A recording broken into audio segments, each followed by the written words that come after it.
কোৱা নাই।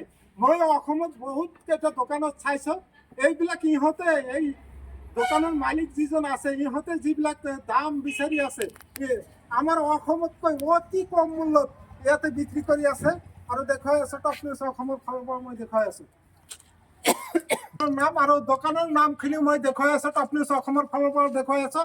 আৰু যিখন এইখন হ'ল যিটো আমাৰ ধানৰ পৰা চাউল বনাওঁ, চাউল যিটো ধান ভঙোৱা যিটো মেচিনটো ইয়াতে আছে। আৰু এই মেচিনবিলাক একেবাৰে আমাৰ যিবিলাক আধুনিক আগৰ যিবিলাক মেচিন আছিল ইয়াতকৈ এইবিলাক একেবাৰে অতি ভাল মেচিন। আৰু অতি সোনকালে আপোনালোকে এই চাউলবিলাক বনাব পাৰিব, এই ধানৰ পৰা চাউলবিলাক বনাব পাৰিব। আমাৰ অসমত লৈ গ'লে আপুনি ভাবিব যে এইবিলাক আচলতে কি বস্তু লৈ আহিছো, কিমান ভাল বস্তু লৈ আহিছো। আগত যিবিলাক আমালোকে ধান ভঙাইছো সেইবিলাক মেচিন কি আৰু এইবিলাক মেচিন কি, ৰাতি আৰু দিন যেনেকুৱা এনেকুৱা ডিফাৰেঞ্চটো এইবিলাকৰ একেবাৰে অতি কম মূল্যত এইবিলাক দিছে।